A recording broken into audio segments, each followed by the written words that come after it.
Computability Freaks, the #1 computability show on the networks.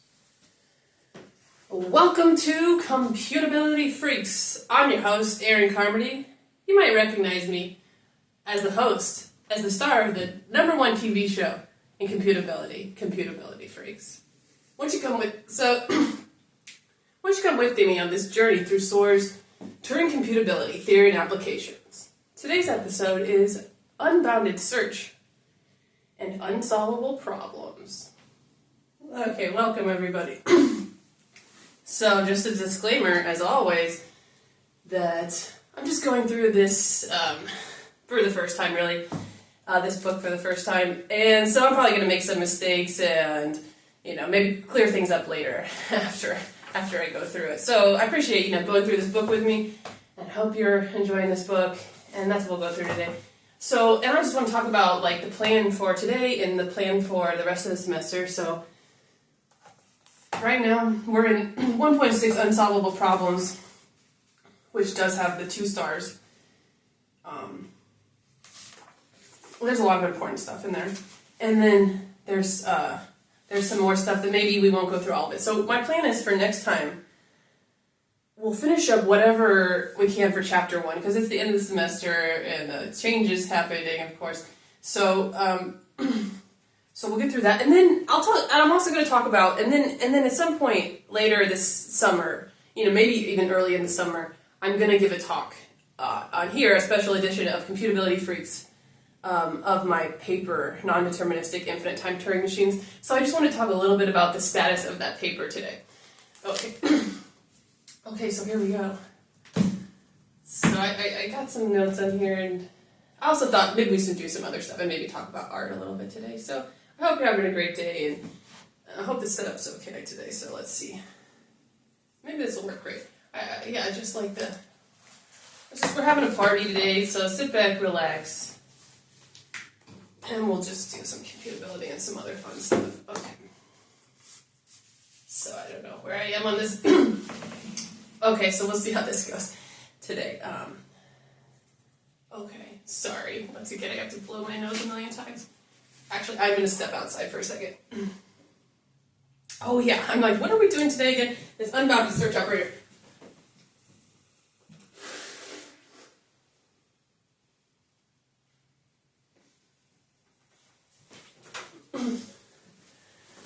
Okay, so let's just kind of fumble through this book together, and then we'll talk about some other stuff. Okay. Okay, so this is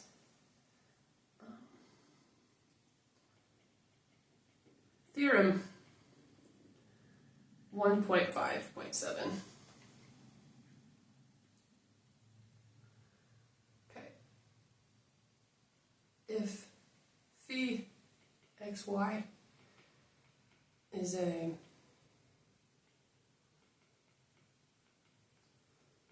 maybe I will keep it the way it was. Is a partial computable function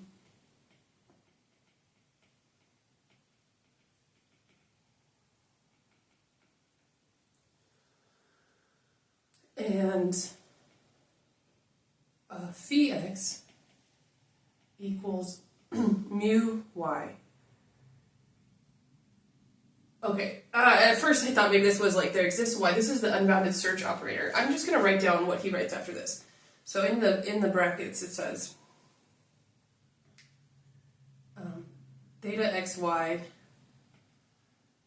converges with output 1. I believe that's what that means. And for all z less than y,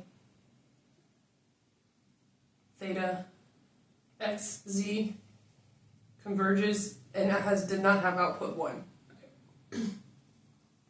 Then phi x equals y. Then you output y. Okay. Then this phi is a partial computable function.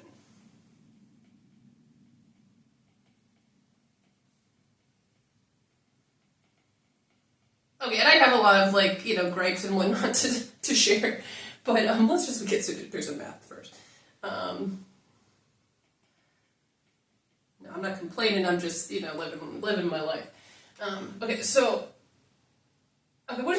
proof because I think you kind of figure out what he's talking about here. Okay, so we're just going to go through the proof. Proof. So that mu is the unbounded search operator looking for the least y with a certain property. Or the least y with a certain property? I think so. We'll see. I think it becomes kind of clear. Okay, so proof for a fixed x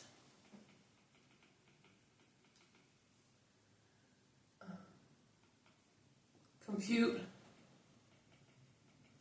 phi xy in order of y as follows.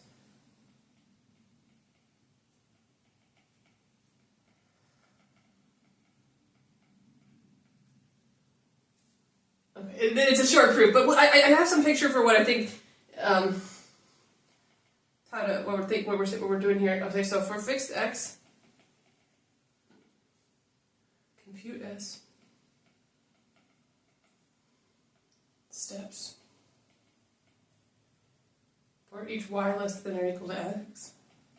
We can like maybe look on a lattice. Well, maybe that'll help. Okay, for each y less than or equal to s, and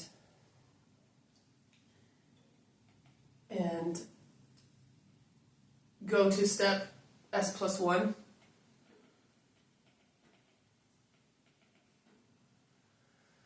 Continue until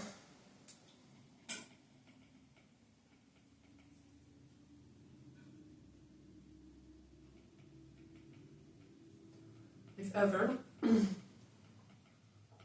I'm just copying down Soare. If ever the first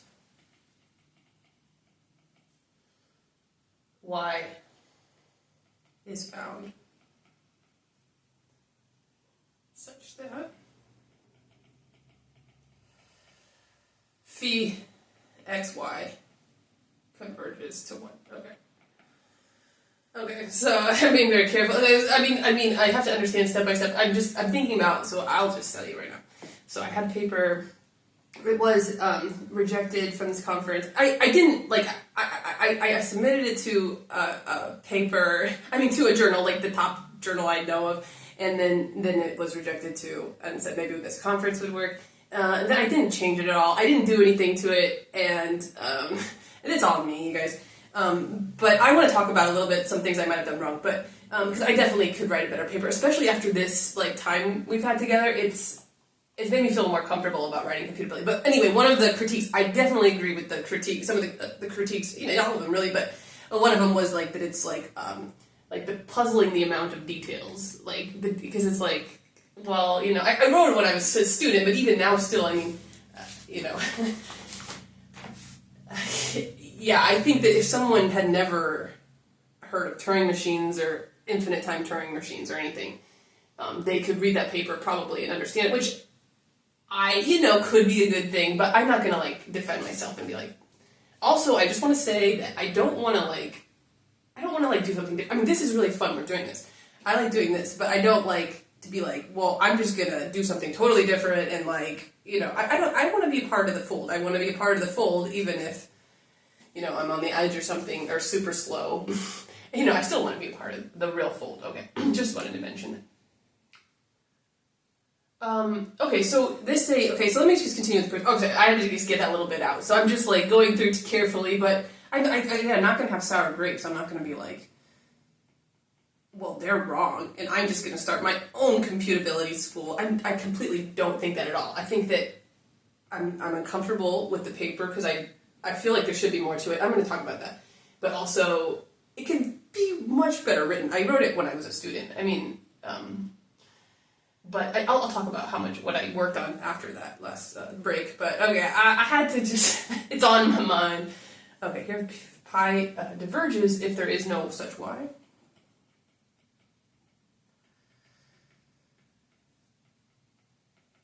Well, I really wanted to come here and be like, Computability Freaks is going international. Of course I wanted to do that. But we will go international, don't worry, guys. Okay, here phi x diverges if there is no such y. Okay. Note that this applies if phi is total, but we cannot effectively determine whether phi is total. Therefore, we state it more generally as above. The second conjunct is necessary for phi to be partial computable as noted in exercise 1.628. Let me just read what that exercise says.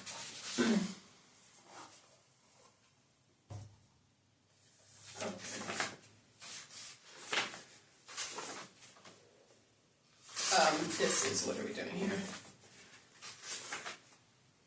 It's like the partial computable functions are not closed under mu. That's what exercise, and there's something else to it, okay.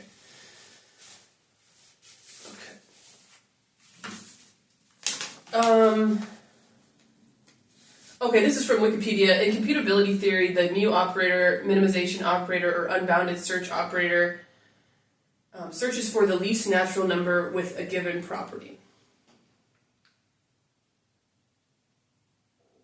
It says, this is just like some extra stuff. Adding the mu operator to the primitive recursive functions makes it possible to define all computable functions. FYI, related, lambda calculus is a universal model of computation that can be used to simulate any Turing machine. Alfonso Church in the 1930s, lambda calculus is Turing complete. He uses Soare sometimes uses like the lambda and like the exercises and stuff, and I'm like, oh, okay, so I think that's what that happened. I don't know, yeah, that's okay, okay. Okay, so I'm just going to write down what phi is again, and maybe everyone's like, okay, we got it. I think that's the end of the proof there. Okay, so phi of x diverges. Or let's say if, we already said that if there's no such y. Okay, so let's just say, let me just.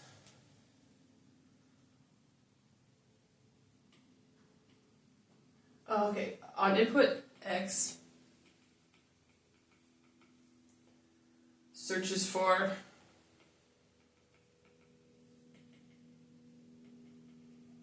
least y with the property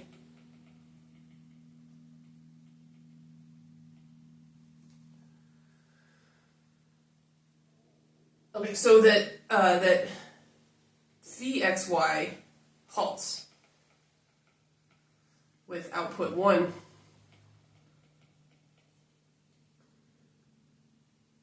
But for any z less than y. Is that looking really bad, guys? Phi xz halts with output not equal to 1.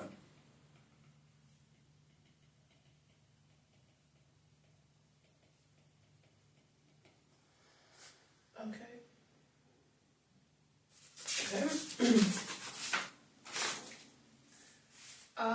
Okay, so I just,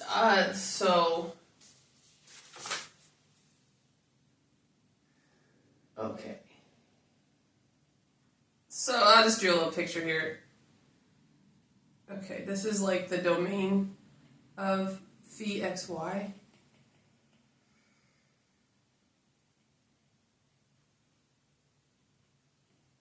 I don't even need all these dots. Okay. Okay, so it goes to. Okay, it goes to. Okay, so for a fixed x, we're in this world here. It goes to an s.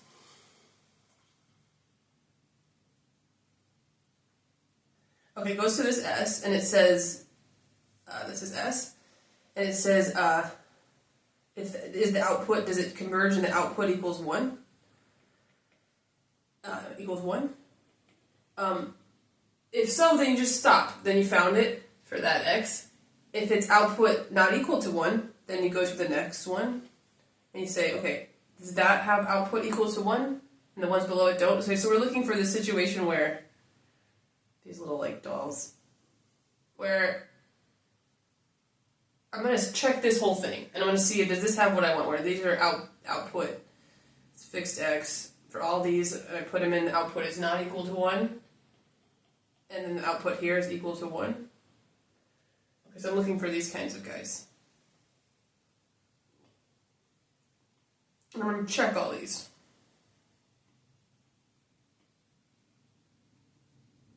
check this guy too.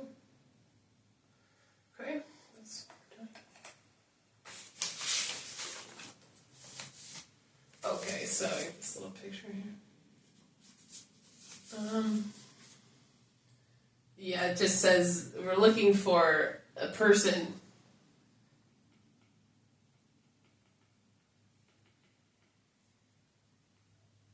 with 1 for a head and a not equal to 1 for our body.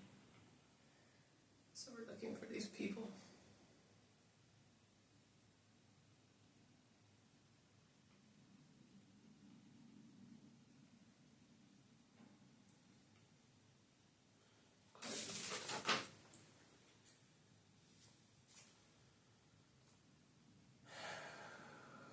Okay, I'll talk about that. I will note to myself about feelings. Okay, so let's go into unsolvable problems a little bit. Okay, 1.6.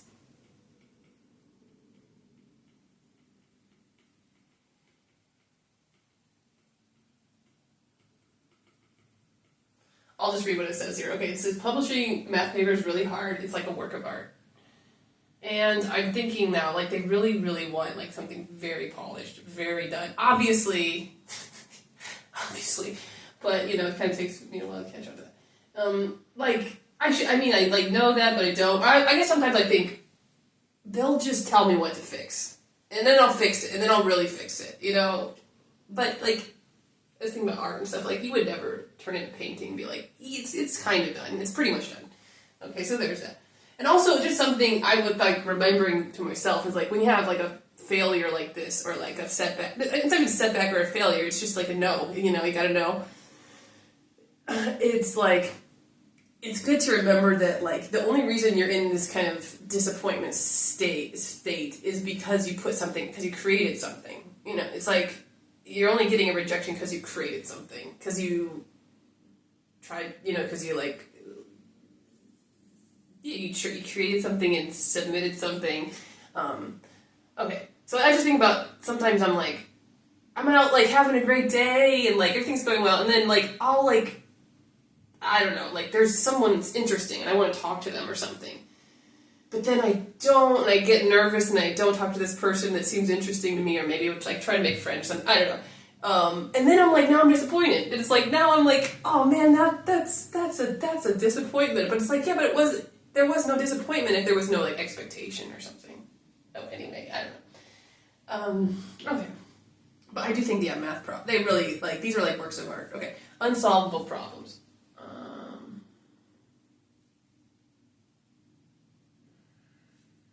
Okay.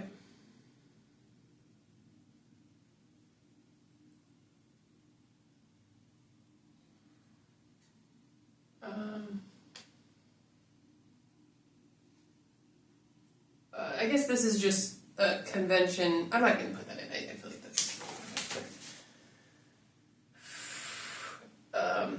Okay, so this is good. So I think we're going to get to the halting problem today. Well, so this is what we're going to do. Computably enumerable sets.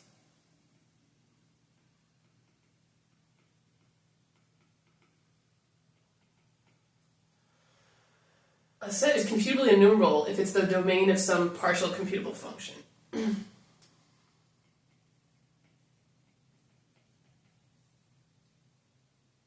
Well, CE, computably enumerable, if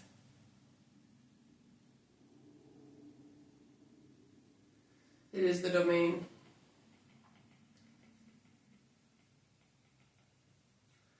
of some partial computable function.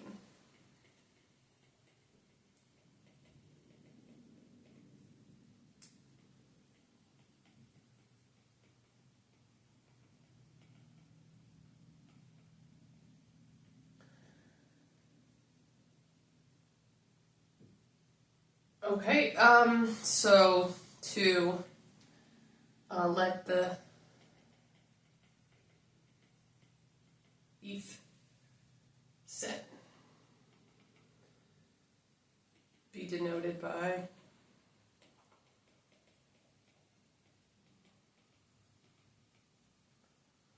W sub E equals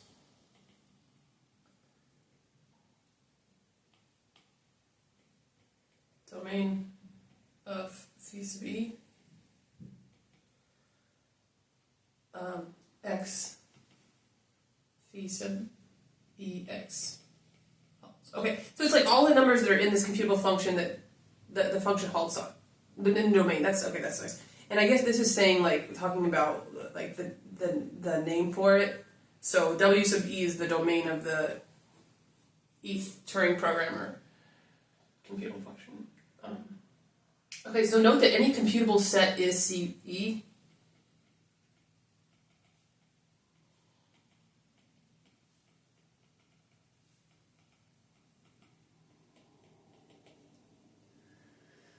If A is computable,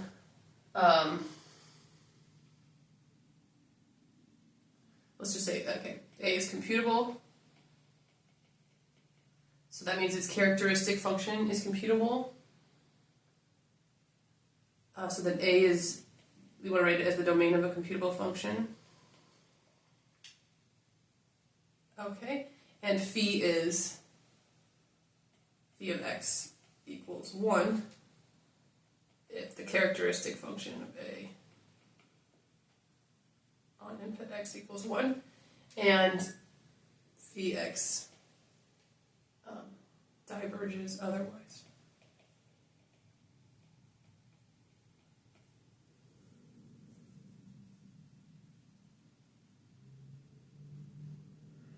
Okay, why isn't it just the characteristic function? Why should we do divergence otherwise? I don't know. Okay, and then I've maybe heard this before, that we shall show in theorem 2.1 that a non-empty set A is CE if and only if A is in the range of a computable function. If and only if there's an algorithm for listing the members of A. So A is the range of a computable function, A is the domain of a computable function, that's C. Okay, the frequent occurrence of CE sets in other branches of math and the existence of non-computable CE sets, such as this set below, have yielded numerous undecidable results, such as Davis-Matijevic, Platinum-Robinson resolution of Hilbert's 10th problem on the unsolvability of certain Diophantine equations, and the Boole-Novikov theorem on the unsolvability of the word problem for finitely presented groups. Okay. Let's, okay, so non-computable CE sets.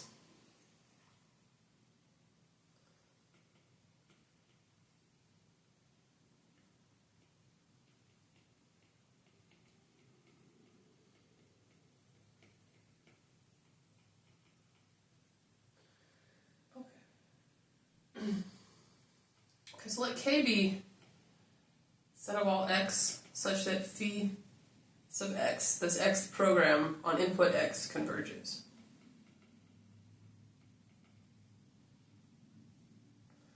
So the set of all x such that x is in W sub x. That W sub x, the XCE set, the set of all inputs x that are elements of the XCE set. Okay, so the set of all Turing programs which halt on their own code.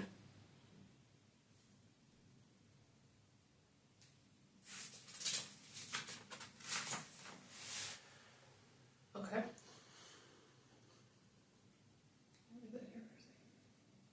I'm just going to erase this one.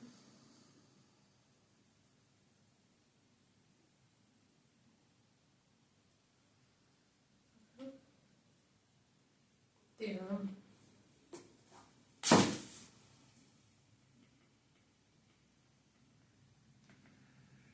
K is CE. Proof.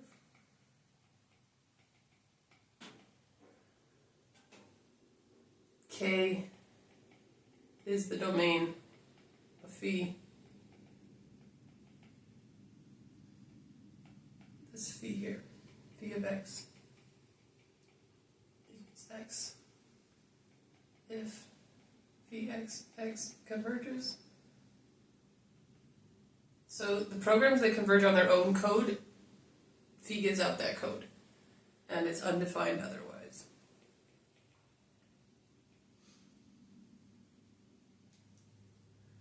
Phi is partial computable function because phi can be computed by applying program piece of x to input x and giving output x only if phi of x converges. More formally, K is the domain of phi, where phi was the enumeration, the function defined in the enumeration theorem.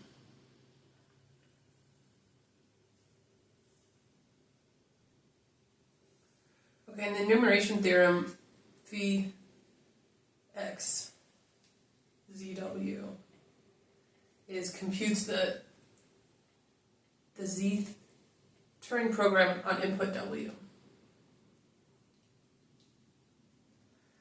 So phi of x is phi sub z xx, which is phi sub xx. So phi computes x of x, and k is the domain of phi.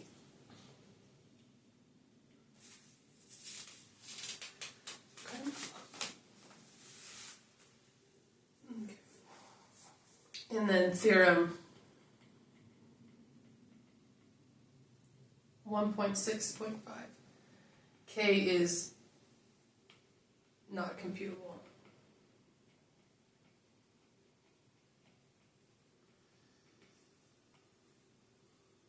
Okay. I'm just going to go through this proof. I want to keep going, but I'm also like...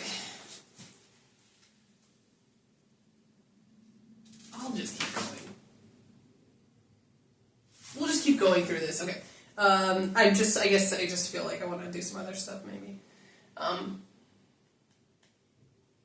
Or I'm not sure how long it's been going. I feel like maybe it's going too long. Okay, so let's do this. If K had a computable characteristic function,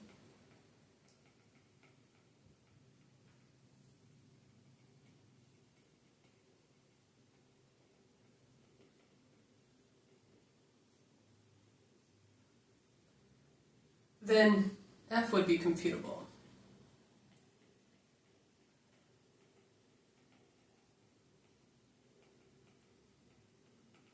Where f is this function here, f of x equals phi sub x plus 1 and 0.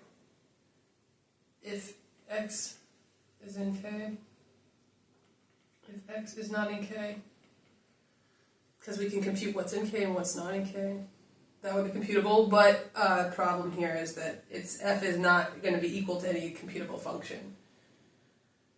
But then f is not equal to any phi sub x for every x. So this contradiction, so f is not computable.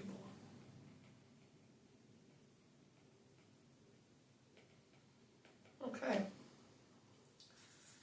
So there's no algorithm for deciding on a given input whether x is in k. This is our first example of an unsolvable problem.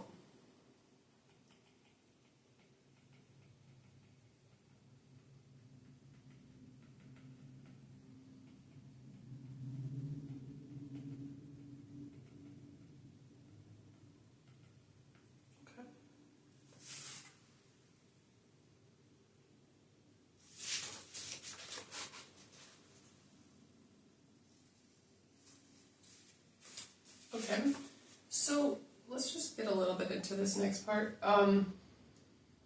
Definition 1.6.6. KO equals XY, so like the code, the girl code for the pair, such that x is in W sub y. X is an element of the YCE set. X is in the domain of computable function y. Okay, KO is CE. KO is the domain of phi xy equals phi sub z 2. Oops, that's a 2. Yx. That enumeration function, I believe. Okay. Corollary 1.6.7 KO is not computable.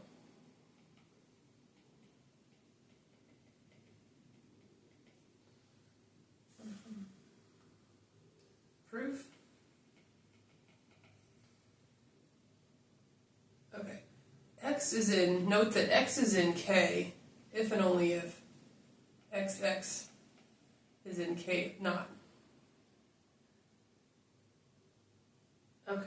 Okay, so it's the first time, I'll hopefully say it right. Okay, so thus, if KO has a computable characteristic function, or it just is computable, so is K. Contrary to theorem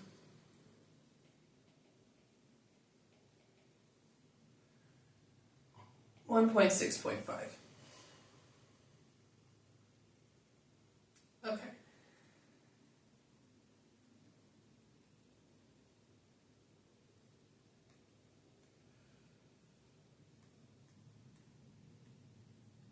So I just want to say this right. So we'd say the halting problem. I don't want to say it correctly.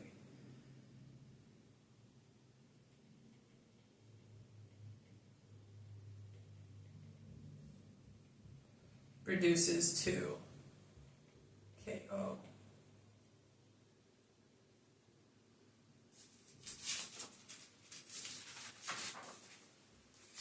So if we could solve KO, we could solve the halting problem, but we can't solve the halting problem too.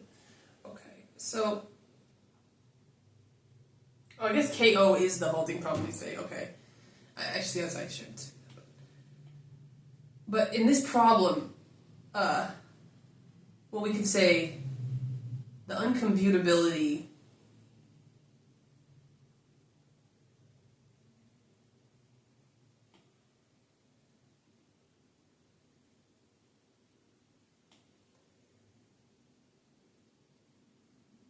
of K naught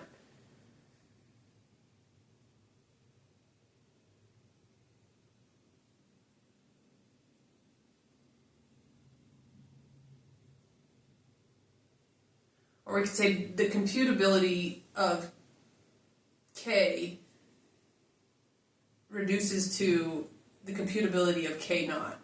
Maybe. Okay, so the halting problem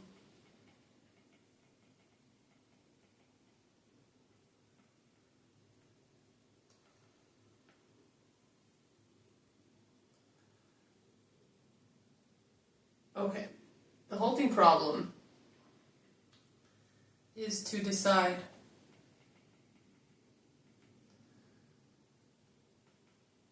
for arbitrary x and y whether phi yx converges. I.e., I guess this k naught gets the both of these coordinates involved. X, y, and the k just had one is in k naught. Okay, so this k naught is the halting problem. Okay.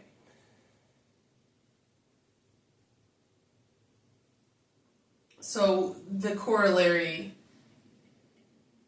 1.6.7 asserts the unsolvability of the halting problem.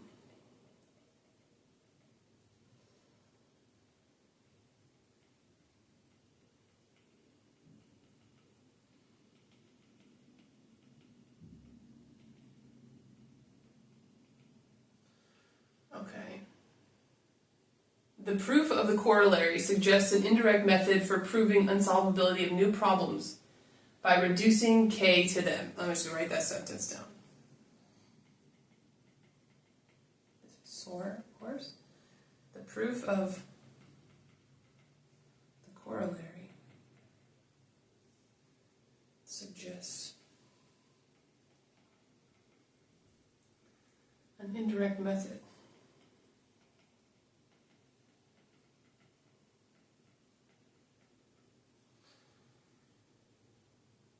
for proving unsolvability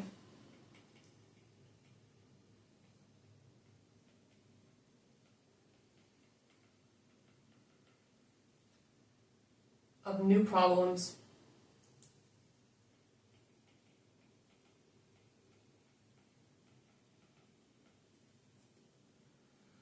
by reducing k to them.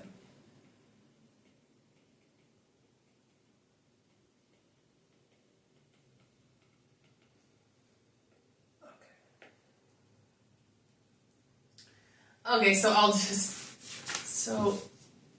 I think that's enough for, we're not going to get into the this definition just quite yet. We've talked about it a little bit, but we'll go into it later.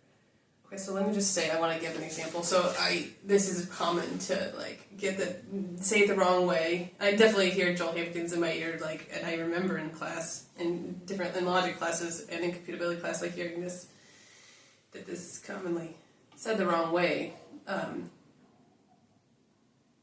If you have an unsolvable problem, you want to show you have something that's unsolvable, undecidable, you want to show it is by reducing the halting problem to it.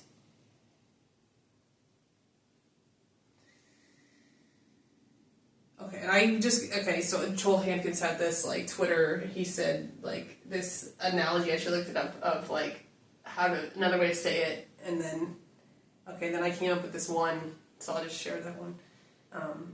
Okay, so you have this, let's say, okay, you have this magical potion.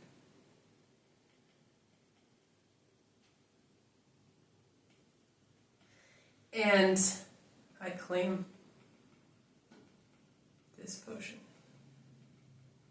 is magic. Okay, and so magic is kind of like the undecidable, unsolvable. And one way you can prove it, if you decide to prove it this way, you can prove it by showing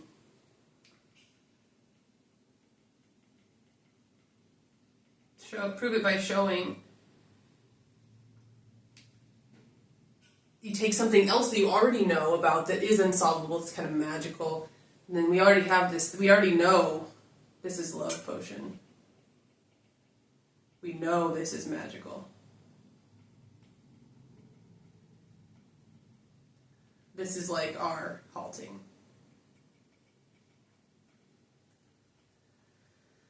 Problem. Okay, and I've got this new undecidable problem, okay. And one way you can show, if you choose to go down this route, to use love potion, if you want to use love potion to show your potion is magic, you have to show my potion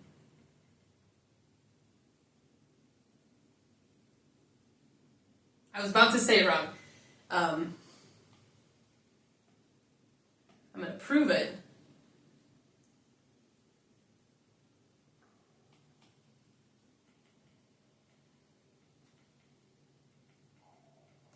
by showing that love potion reduces to it. In other words, I can make my potion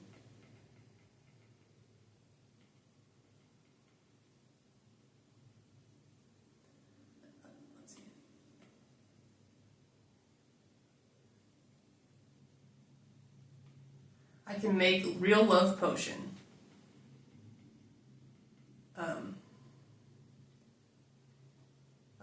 using my magic potion.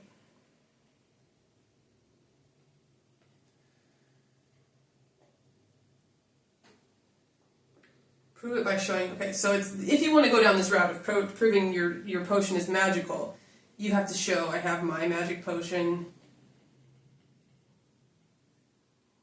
you can use my magic potion. Now, of course, there's other ways to make love potion, right? But this is just, if you can show this way, so then you can say, I can use my potion, and I can make love potion from it. It's about this magical ingredients, I can make love potion. So love potion reduces to it. If I said, oh, my potion is magical because it reduces to love potion, it's like, so you've got love, you've already got magic inside of it. You've got love potion inside your potion that doesn't count. So, okay, that's why we say it that way. Okay. Alright, so that's enough for that stuff. Next time we'll go into just that definition of A is reducible to B, that kind of thing. And then whatever else is in Chapter 7. And that'll be enough for the semester. Of course, again, just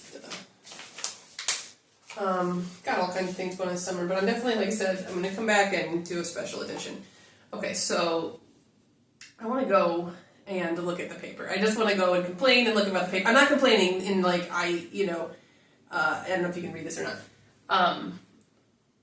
I just, I'm working through it because if I got that, if they had said, yes, you got this, I'd be like, that's awesome. I would, I'd honestly be a little surprised maybe. Maybe I shouldn't say that. I don't know. I don't really know. The truth is I'm a little confused about this process, but I know that I can definitely write a better paper now since I've just been talking about it. I feel more comfortable with computability and just writing paper. So anyway, I wrote this paper. I did rewrite the abstract.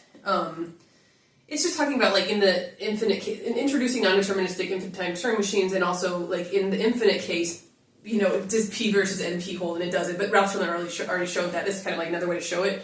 But again, you might be like, why do you care about P versus NP in the infinite case anyway? But, I don't know. But yeah, like, I can definitely write a better paper. I know that. I would say, though, that, yeah, this paper, if you've never done any computability, probably, and you know some math, you could probably follow this paper. But I got complaints about how much detail and explanation, and especially the pictures. Okay, so the paper, I wrote this many years ago in a class, and I didn't really change a lot of the writing, but I did add some pictures. So over the break, I was like, okay, I need to publish this. I just want it out there. I mean, there's no point. And of course, I need to get papers published. So here's some pictures about the starting state, and I guess my way of doing it is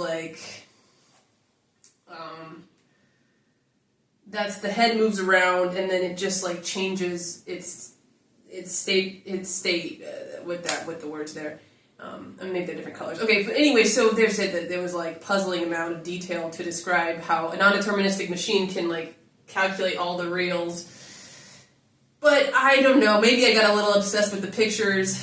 I also got a little obsessed with making random binary sequences and whatnot. Okay, but I understand that. I kind of, okay, I'm just going to say why it might be good to have something like this. Because you're walking along, and then all of a sudden, you understand. I'd rather have it, it's when I teach too, it's I'd rather have the students being oh, I get it, you can keep going. I know, because we're going to be going up, in a second here. So you're feeling comfortable. Anyway, so this is what happens at the end of this program, right? It's a 0 or 1, goes on forever, and then this is the end. Okay, I agree that there's a lot of pictures there that maybe don't need to be there. Okay, but it's not, I'm not trying to take up space, but I do understand that maybe there's some things that I can understand that. It can be annoying when you're yeah, I get it. You don't need to draw a bunch of pictures. And plus mathematicians like to visualize things in their minds. I get it. Okay, so we won't go through all this right now, and here's a computation tree. This is it's the binary. It's all the binary sequences and stuff. Okay. Okay, yeah, I got a little obsessed with the picture. It did take me a long time. I got a little obsessed with it. I wanted to include it. Okay, I agree. Again, I know I can write a better paper. Okay, now, see, that's something I kind of wonder what you guys think. Okay, so I wrote this. They said, I kind of it's not, I guess the math isn't maybe that hard if you know what all this stuff is. To me, it's a lot of information. Okay, then I guess when I wrote this paper, the main thing I worked on besides the pictures when I went back and revised this paper was the just the stuff about P versus NP, because I just didn't understand what that bigger what that the importance of that P versus NP. Okay, So that's what I spent a lot of time with, just kind of trying to understand what that is. Because you can do this whole thing without really knowing what P versus NP is, but maybe it's more interesting or something. Okay, and then like at the end I have this picture of like the computing power of ITTMs versus NITTMs. Okay, and it's supposed to be like, you know, a callback to Joel Hampkin's image in his paper, maybe in his paper or in the Andy Lewis paper. Okay, so it's supposed to be like a callback to that, but like it's supposed to be in the line of what already exists, you know, like Turing, Joel's paper, and then okay, so that's, but I got some complaints that, I mean, nobody said, one thing I would like to say is that I did not get any, the math is wrong. So I guess I'd rather have people saying the math is too easy than the math is wrong. They did not say the math is too easy, they just said, why are you going into so much detail? Okay, here's something I did not include, but also I did get some kind of complaints that like, there's not like enough there, or like, maybe you need something else, and so I did not include this. It's in the tech of the archive submission. And so I wonder if I should have included this, but I was like, I wasn't totally sure about it, and also, okay, so the idea was, the main idea I had when I wanted to, do this project was that I wanted to make a computation tree that looked like an Ehrenstein tree, because I always like to connect things to Ehrenstein trees. Well, I mean, not an expert, not, Spencer or whatever, but I just, I like Ehrenstein trees and Hausdorff gaps too, and okay, so I'll just read this. So the concept of non-deterministic infinitary computability, I did rewrite this paragraph, I think, has a natural connection to set theoretic questions about infinitary trees. Koenig's lemma states that any tree of height omega with finite levels must have a countably infinite branch. Ehrenstein trees show that an analogous theorem does not hold at omega 1 for an Ehrenstein tree has height omega 1 and countable levels, but does not have an uncountable branch. See, I can rewrite this a little bit. The following program is designed with an Ehrenstein flavor. Okay, the thing I didn't like about this was that it's an Ehrenstein flavor, it's not an Ehrenstein tree. But you can read. So the program design is that the computation tree of this program has height omega 1 with no computation sequences of length omega 1. By stage omega times 2, the levels are countable. And past stage omega, the computation tree does not branch. It's just like, and I said it looks like a candelabra with infinitely many holders holding infinitely long candles. Okay. Okay, so, okay, I was going to say like a menorah. Okay.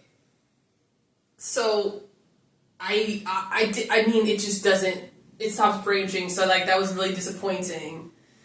Okay, so I didn't include it. Maybe I should have, and I also need to like go and check the math and like make sure. But it's somewhat interesting. Maybe I should have included it. Like if I included that, maybe I would have had a better chance. So I don't know. So my plan is that this summer, not too far into the summer, I'm gonna give a talk to you guys. Of this, I already made the slides for it because when I was working at this over the summer, I made the slides because I was like, as soon as this hits the market, everybody's gonna be wanting to give me to give a talk, So I already have the slides ready to go. But I'm gonna add this new stuff with the computation trees because maybe it's cool and maybe it's nice to connect to set theory. So that's what I'm gonna do. So next time we'll finish up chapter 1 as much as I'm gonna do this semester, and then over the summer I'll give a talk to the Computability freaks, and I'll include the extended version of this. And then this summer I'm just gonna write the paper again, and I'm gonna keep learning Computability, and I'm gonna submit it again to somewhere, and it's gonna get published one day. Okay, and I understand now much better, like,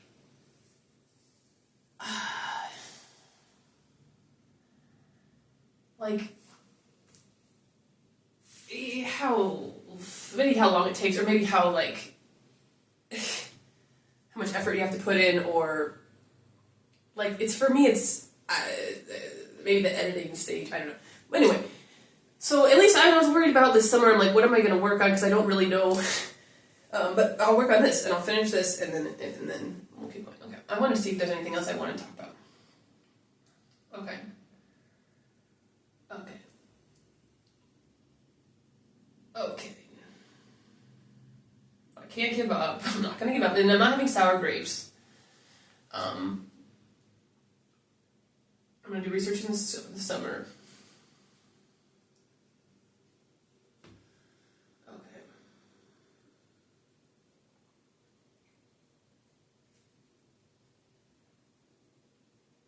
Yeah, I know that I can write a better paper. And I know that after this revival and after this Computability Freak Show, I know that I can be more comfortable in writing about computability. And yeah, and I just want to say once again that I don't want to.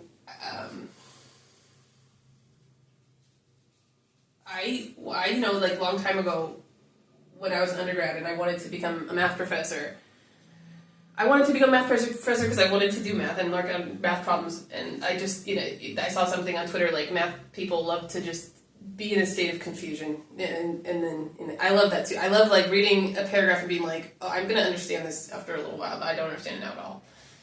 But I just wanted to say that I don't want to, like, go do something different. I don't want to, like, I'll just go teach or something. That's not really why I got into it. And I just want to be a part of it. And I like doing this stuff.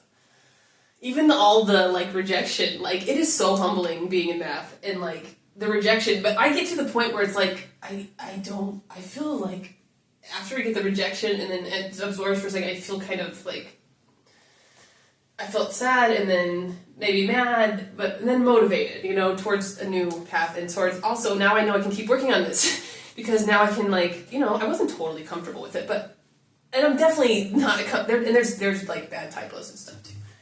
Okay, so I just want to say I was actually thank you to the people that take the time to, like, read this stuff. I'm not trying, it's like I do appreciate it because it's extremely helpful. Okay.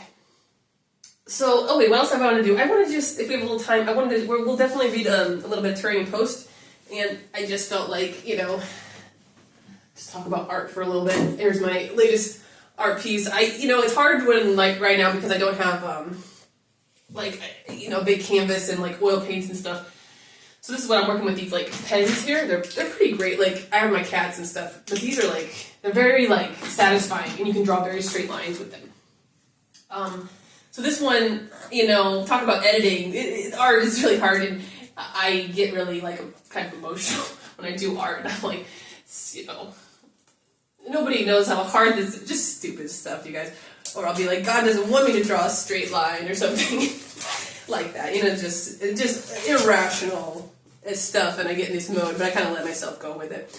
But anyway, I made this, and then I woke up and I was like, no, it's bad. I need to paint over it, and but art is, like, the thing that I kind of had to tell myself was, like, art doesn't have a solution. Like, there maybe is a best way to paint something, but, like, art doesn't. You can't wake up and think, no, this should be filled in exactly this way. Okay, I wanted to talk about this one. The editing process and, like, these like faces show up. My favorite thing lately is just, like, just letting figures, like, show themselves. So I had this, like, when I first did this, like, figure showed up, and it was, like, kind of amazing. And I didn't, like, stop it. I just, like, kind of let it. I kind of saw it what the figure was, and then and then I was, like, upset, and I was like, I painted over it, and I'm like, I've been doing a lot of, like, digital stuff, and there's just that undo button. And you don't have the undo button when you're doing this, so, but anyway, so there was this figure, but now I see this, like, face here. Does anyone else see that? I don't know if you look on the picture, like, maybe on Twitter or something. I see a face here now, and I see a face here. There's, like, a person sleeping there, and there's, like, a person looking down. Like, I love when those little things pop up. I certainly don't do them. I wish I had some control. I tried to. After I erased that one, I tried to, like, get another figure going, but it didn't work, and I'm like, oh well. But then I saw this figure here. It's so interesting. Yeah, so that's fun. So it's fun, but also I get a little frustrated because I'm like, I don't really have all the supplies and stuff. I just want to show you what this is like, what these are like. So you can do like a straight line like this, but you can also like sometimes get it going. I mean, you can definitely like, I don't know if it'll even drip, but there's some like painterly aspects to it. So this last one, let me go grab this real quick.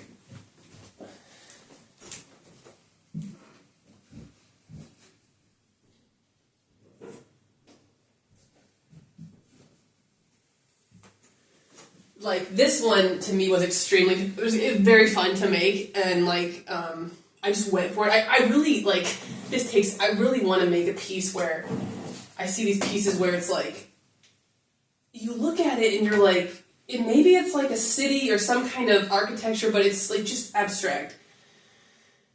These, I don't know. I had something in mind for when I wrote those, but it was kind of an in-the-moment thing. But to me, this kind of looks like an underground like movie theater, and it's like reflecting there. But there's also this bird shape that showed up in like the canary in the coal mine or something. I don't know. Then there's like this wave, this person's like, I like things like that where you're looking at it and you're like, oh, I see this like little image. But a lot of times I like to I don't really create those. I'm not like, well, it's like images show up and then I'm like, okay, I'll work with that and kind of let it show itself. Okay. So I just want to talk about that. Last weekend I was like in the throes of it because of this, and then this weekend I was in the throes of it because of this conference paper, and I was like, what could I have even been sad about last weekend? I can't imagine being sad about anything. It's like so dramatic. And I was like, oh yeah, last weekend I was sad about the art piece. Okay, so I just I let myself indulge a little when I'm doing these this art stuff. Okay, but maybe I'm thinking last time I was like, maybe I'll just wait for the summer to do art, especially, and it's also hard when I don't have supplies. But okay, all right. So another thing, I just kind of wanted to have a fun time today and do some other things. And okay, so I'll probably do. Well, it looks like I already started on this one. Okay. Also, I just wanted to share with you my books that I'm going to read this year. I found this year, I'm like, okay, I'm just going to, I like to, when I'm reading, especially in the summer, I don't really get a chance to read as much during school, but in the summer I love to read, like, just a little bit while I'm doing some other work, but I like to read, like a paragraph or a page from each one. Okay, but so this is what I'm going to do. This is my books for the whole year. I'm just going to show them to you for my own entertainment, probably.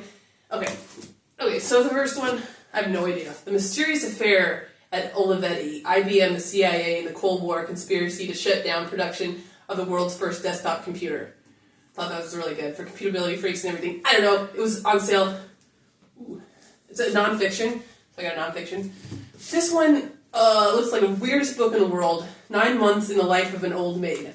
Okay, I cannot relate in any way. Okay. But this just looks good. I love the color. A nightmare is terrifying because it can never be undone. Yeah. Okay. So that's we'll see what that. Okay, I haven't read a lot of philosophy.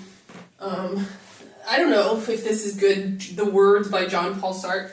Sorry guys. It's an autobiography. I love autobiographies. So we'll see. I think I tried to start reading it, but I don't know. So I don't know if this is good or not. Okay, this one, The Evening of the Holiday. Just a little, okay. Passionate undercurrents swept in and out of this eloquent novel about a love affair in the summer countryside of Italy and its inevitable end.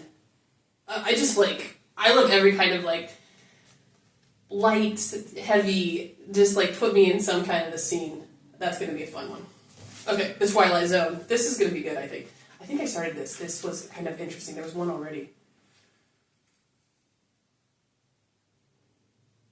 They've already talked about the Dodgers Stadium and stuff like that. The great thing about living in New York is when books are in New York, you can really relate. Okay, this one, Sophie Kinsella, Love Your Life. I love Sophie Kinsella. She writes the Shopaholic series. It's hilarious. She's hilarious, and she's very it's like this person that's not totally self-aware, and she's like, I'm going to buy this bag, and everyone's going to know me as the red bag lady. And it's so funny. But this is something else. Love Your Life. I don't know what this scene is. as close to perfect as romantic comedies get. Call Ava romantic, but she thinks love should be found in the real world. So after a recent breakup and a dating app debacle, she decides to put love on hold and escape to a remote writer's retreat in coastal Italy. We got another Italy. She's determined to finish writing the novel she's been fantasizing about, even though it means leaving her close-knit group of friends and her precious dog Harold behind. Did not like that part too much, but yeah, I'm sure it's hilarious. Sophie Kinsella, it's a really good writer. Okay, this one, The Language of Color. From yellow to green, black to light blue, every color has a hidden influence that is both universal and personal when worn by you. Okay, you might be like, that stuff is crazy. This is like, but I love these kind of books. Like, well, I'm not saying there's like a genre of this, but like, this is, a researched book, so you might not think so. I don't know, maybe it is, but. She was teaching painting at Maryland School of Art and Design in the 60s, talking about Kandinsky and stuff like that. So, but it's just like, it's real, kind of, it's like, but the color definitely has some kind of, I love it, it's just fun, so that's fun. I got Bertrand Russell, Unpopular Essays. Man is a rational animal, so at least I have been told. Okay, I don't know, for some reason I have like yes and no opinions about Bertrand Russell, but I definitely look forward to reading that. I don't want to have I shouldn't have an opinion at all. That's just okay, this one, The Story of Philosophy, Will Durant. Okay. I never read one philosophy book. It was like Sophie's World or something like about this, like just like a history of philosophy. But so this looks great. Aristotle, Plato. I'm looking forward to this, reading a little bit about that. Okay, and the last book I just want to show you, I had to get this because of the title. I saw this on Twitter. Tomorrow and Tomorrow and Tomorrow. Gabriel, love the cover. It's like textured, and there's like this auxiliary novel by the best-selling author of The Storied Life, something. Two friends, often in love but never lovers, come together as creative partners in the world of video game design, where success brings them fame, joy, tragedy, duplicity, and ultimately a kind of immortality. So like video game design or something, that sounds cool. Okay. That's all that. Okay, I just want to share that. Kind of getting ready for summertime. Okay. Oh, whoops. Okay. So let's just go back. Let's go and finish it up with some post and Turing. Okay, let's do post.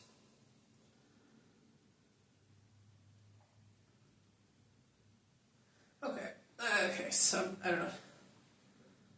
Okay, let's just read this. I did not read this yet. Okay, so we were on purple.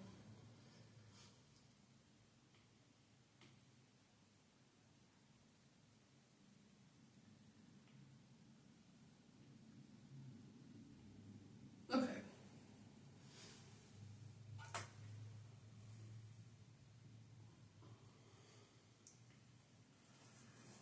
Several more examples would have to be given to convey the writer's concept of a generated set, in the present instance of positive integers.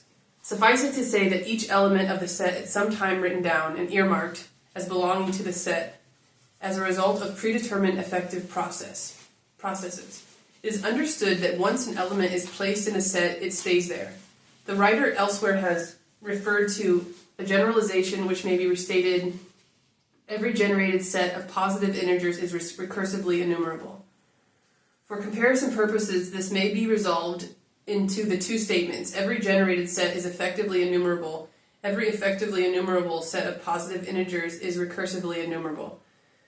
The first of these statements is applicable to generated sets of arbitrary symbolic expressions. Their converses are immediately seen to be true.